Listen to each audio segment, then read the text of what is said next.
Assalamualaikum, welcome to my channel. Stay safe and stay healthy. Nama Rizka Fitriatul-Husna, NIM 2014020087, kelas PBAD Matkul Pancasila, dosen Wahyu Lilius Zen SEMPD. Materi tentang Pancasila dan keharusan reaktualisasi. Setelah Orde Baru berakhir 1998, ideologi negara Indonesia Pancasila seakan hilang bersamaan dengan tamatnya pemerintahan Presiden Soekarno. Suasana tersebut berubah total setelah gerakan reformasi muncul dan mengakhiri kekuasaan panjang Orde Baru. Pancasila tidak lagi menjadi jargon pembangunan. Reformasi telah melahirkan era baru bagi bangsa Indonesia, era di mana negara dan pemerintahan tak lagi menjadi sumber wacana dan ketaatan warga negaranya.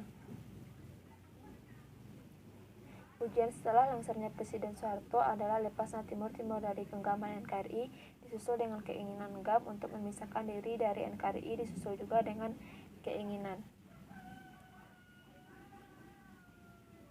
jatuhnya Orde Baru juga ditandai dengan konflik bernuansa primordial dan agama. Konflik antar etnis muncul di Kalimantan, konflik bernuansa agama muncul di Ambon dan sejumlah daerah lainnya. Gerakan radikal Islam muncul bak jamur. Gerakan Islam ini memunculkan wacana pemberlakuan syariat Islam hingga wacana penggantian ideologi secara Pancasila dengan dasar negara. Di balik ujian kebangsaan di atas, sejumlah langkah perbaikan menuju tata kehidupan berbangsa dan bernegara yang demokratis sudah menunjukkan tanda-tanda yang menggembirakan.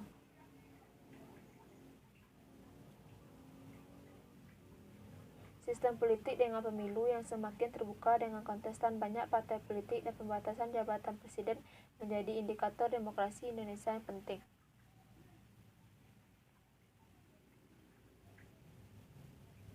Keterpurukan politik, kebebasan pers dan berserikat, serta berkumpul dan kebebasan beragama yang semakin menambah kualitas demokrasi Indonesia.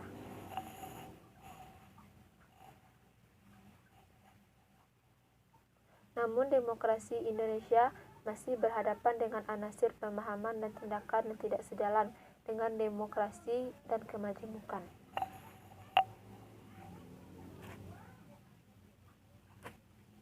Indonesia masih belum bebas dari ancaman gerakan radikalisme agama dengan agenda pemberlakuan syariat Islam, korupsi dan politik uang dan semangat primordial yang membanceng wacana demokrasi dan kebijakan desentralisasi.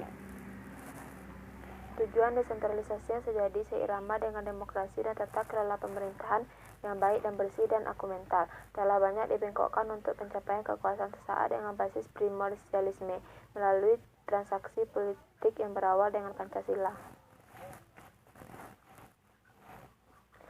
Pemekaran daerah yang membonceng pelaksanaan otonomi daerah, sentralisasi masih banyak didasarkan ambisi politik tokoh lokal daripada semangat membangun daerah dengan prinsip-prinsip tata kelola pemerintahan yang bersih, keterbukaan, akuntabilitas, partisipasi, dan kesetaraan.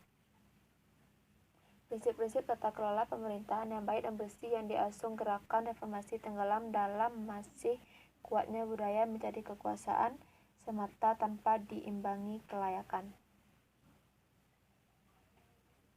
dan kecakapan calon pemimpin daerah, serta berkorelasi dengan sejumlah kegagalan daerah pemekaran dalam mengelola SDM dan SDA. Demokrasi yang sejatinya berdampak pada kesejahteraan semakin kehilangan pamornya di mata masyarakat.